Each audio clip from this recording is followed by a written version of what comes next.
Picture a gray English morning. Men and machines gather on the edge of history. The Republic P-47 Thunderbolt sits on the tarmac, surrounded by comparisons, sleek Spitfires, slim Mustangs, and razor-edged Hurricanes. The P-47, by contrast, is a beast, huge, blunt-nosed, with a wide, solid stance, a toweringly large propeller, and wings that seem built for battle, not ballet. Pilots eye the new arrival skeptically. One British flyer hands a mug to his American counterpart and grins. "Are you sure you fly that? Doesn't it eat airmen for breakfast?" Laughter rolls through the group. Even the American ground crew, proud but realistic, call it the Jug, short for juggernaut. Few see beyond the surface yet, unaware that this awkward brute will soon rewrite the rules of aerial war through sheer firepower, dogged endurance, and the heroism of its pilots. Genesis, Cartvelli's vision and the Jug's birth. Inside Republic Aviation's chaotic New York plant, Alexander Cartvelli hunches over his blueprints. The world is burning. Bombers need protection. Germany's Messerschmitts and Focke-Wulfs dominate the sky. American designers chase answers. More speed, more climb, better weapons. Cartvelli dares a different path. Rather than finesse, he chases brute strength. His solution, the largest, most powerful single-engine fighter the world has ever seen, wrapped around the Pratt & Whitney R2800 Double Wasp. Delivering well over 2,000 horsepower, this engine is a behemoth, and the airframe must match. Armor plating, bulletproof glass, rugged systems, all built not for beauty, but for survival. For the pilot, Cartvelli's design offers something unique. The cockpit is spacious, high up, with all-around visibility and new innovations. He would later add a bubble canopy, giving pilots 360-degree sightlines, a luxury in the chaotic rush of dogfight. The wings, immense, housing 4 Browning 50 caliber machine guns in each, 8 total, firepower unmatched by any Allied or Axis fighter. The machine, in its final form, weighs nearly 8 tons when loaded, more than double a Spitfire. Test pilots are amazed and nervous. The first Thunderbolt flies in 1941, with immediate promise and immediate challenges. Its climb is steady but ponderous, its roll sluggish, but its speed in a dive turns heads. Republic builds thousands, and they begin crossing to England. First impressions, allies and adversaries. When the 8th Air Force squadrons receive the Thunderbolt, reactions are mixed. Englishmen and Americans alike poke fun at the giant, calling it a flying bathtub. Veteran pilots, used to nimble Spitfires and early Mustangs, question its combat fitness. Their German counterparts, well informed via reconnaissance photos, dismiss the new American fighter before even facing it. But early combat quickly reveals the Jug's true nature. Pilots fly into flak and cannon fire, and where other machines go down in flames, the P-47 returns battered but alive. Stories ripple through the mess halls. Thunderbolts limping home, wings riddled with shrapnel, engines coughing but unbroken, pilots bloodied but grinning. One essential innovation sets the P-47 apart, the turbo supercharger. While heavy at low altitude, it allows the Thunderbolt to climb to astonishing heights, more than 40,000 feet, and maintain high speeds in thin air. Pilots quickly realize the enemy's advantage in agility can be countered by the Jug's power and altitude. Combat baptism, the guns awaken. The turning point arrives in spring and summer 1943. Thunderbolts begin escorting B-17s and B-24s over France and Germany. Early missions see troubles, radio failures, unfamiliarity, accidents, but soon, the P-47's strengths come to the fore. Robert S. Johnson, destined to be an ace, experiences the Jug's legendary resilience firsthand in May 1943. Over occupied France, German cannons and guns slice his Thunderbolt to ruins. Oil splatters his eyes, controls jam, oxygen fails. Johnson stares death in the face and fights for altitude. A German ace lines up behind, smirking as he empties his guns. At last, out of ammunition, the Luftwaffe pilot pulls alongside, salutes, astounded the Jug still flies, then vanishes. Johnson is rescued. His aircraft returns with more than 100 holes, but the myth is born. The Thunderbolt simply does not die easily. Machine gun skies, firepower unleashed. Thunderbolt squadrons quickly adapt their tactics. Where the Spitfire and Mustang rely on surgical duels and tight turns, the P-47 brings brute force. In a dive, its weight and power let it reach speeds unreachable by Axis fighters. American pilots learn to climb high, stay above the threat, and bounce. diving upon unsuspecting German planes in a waterfall of velocity and bullets. Then, the moment of truth. 850 caliber Brownings, each firing over 800 rounds per minute. A sustained burst means up to 1,600 bullets rip through the sky every 15 seconds. Armor-piercing incendiary rounds detonate on impact, igniting fuel tanks and destroying engines. Gun camera footage survives. Messerschmitts torn apart, Focke-Wulfs erupting in smoke, enemies simply vanishing. For Luftwaffe pilots, the arrival of Thunderbolt firepower changes the calculus. Where once they dispatched bombers and their lackluster escorts, now they find themselves at risk, outgunned and outlasted.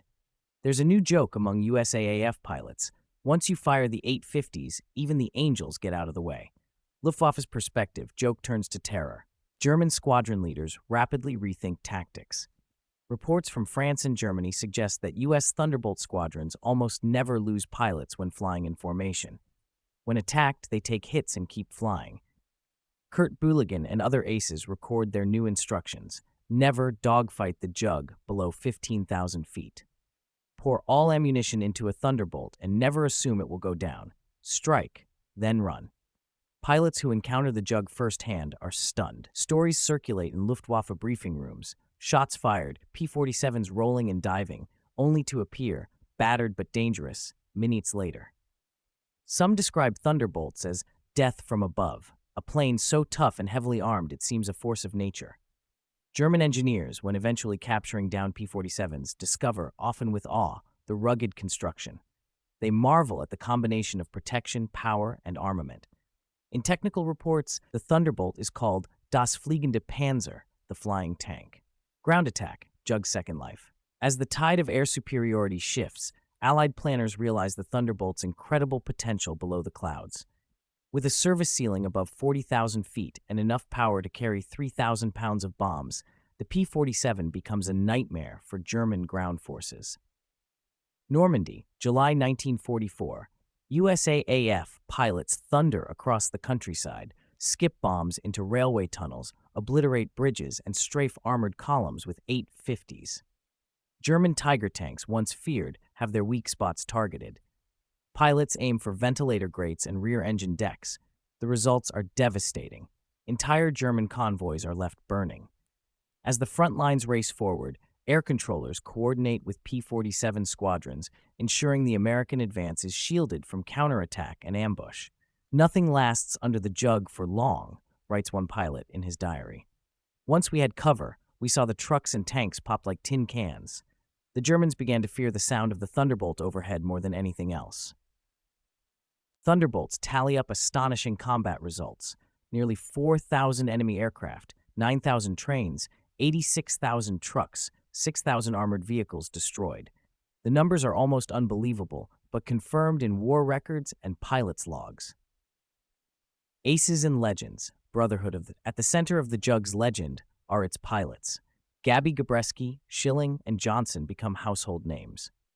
The 56th Fighter Group rejects the chance to change aircraft, preferring the bullet-resistant, powerful Thunderbolt even as faster Mustangs become available. Their tales are not just of victory, but of survival against impossible odds. Gabreski, who survived countless missions, says, "The Jug was the only bird I ever trusted to bring me back." Schilling, a gifted tactician, devises new ways to exploit the Thunderbolt's strengths: climb, dive, and above all, fire all 8 guns whenever given the chance. Reunions decades later echo this bond. Pilots gather beneath preserved Thunderbolts, running hands along scarred armor, joking about old days, and sharing memories of life and death. They recall the aircraft as more than a machine, a companion, a savior. Life in the Jug, tech and human element. For the men inside, the Thunderbolt is more than stats and tactics. It's a daily exercise in mastery. The cockpit is roomy. American pilots find it surprisingly comfortable. Visibility, excellent thanks to the bubble canopy, is key in the chaos of high-speed dogfights.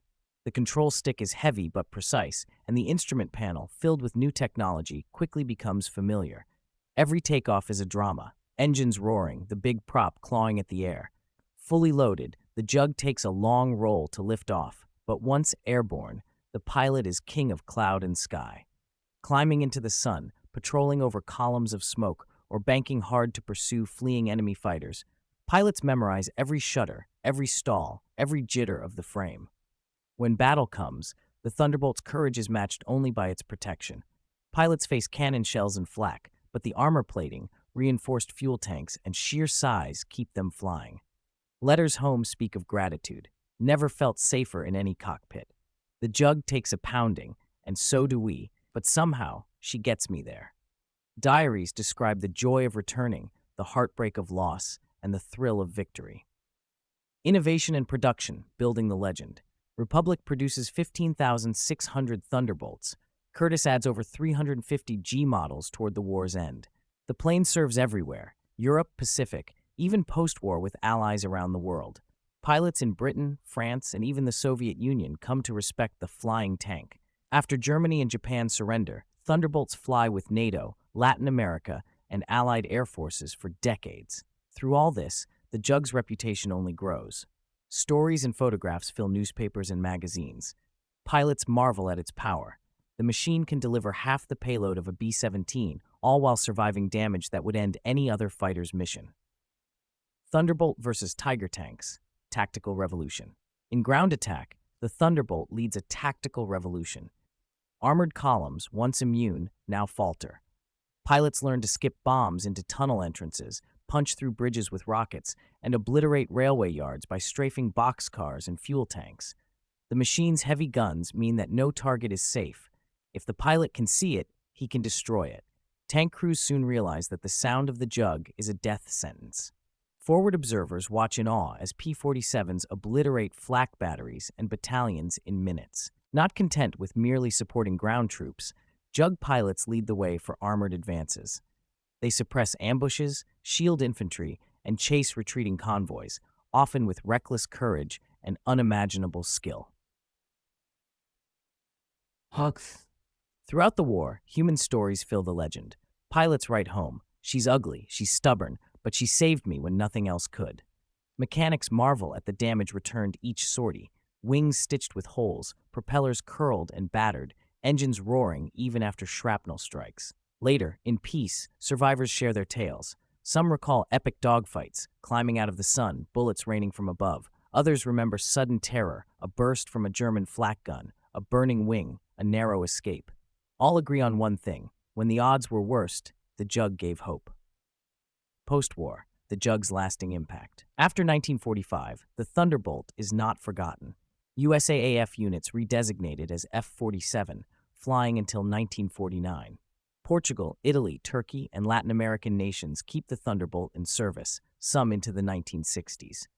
Museums restore and honor the aircraft everywhere, and generations of aviation enthusiasts celebrate its strange, wonderful legacy. At airshows, veterans wander around preserved Jugs, sharing old jokes. She takes off half the runway, but lands on a dime, and remembering the brotherhood. The laughter now is respectful, tinged with awe. Legacy, or silenced. Today, the Thunderbolt stands as a testament to determination and innovation. The machine that drew chuckles and dismissal rewrote the fate of air war, its 850s silencing laughter, earning respect and fear in equal measure. So the next time you see a Jug at an airfield, remember the skeptical pilots, the stunned German aces, and the engineers who refused to compromise. Remember Robert Johnson, his riddled P-47 saluted by an adversary who could not believe the beast stayed airborne. Remember Gabreski, Schilling, the aces and crews whose lives depended not on speed or style, but on grit, courage, and overwhelming firepower. Because war remembers legends, and the Jug is one of the greatest.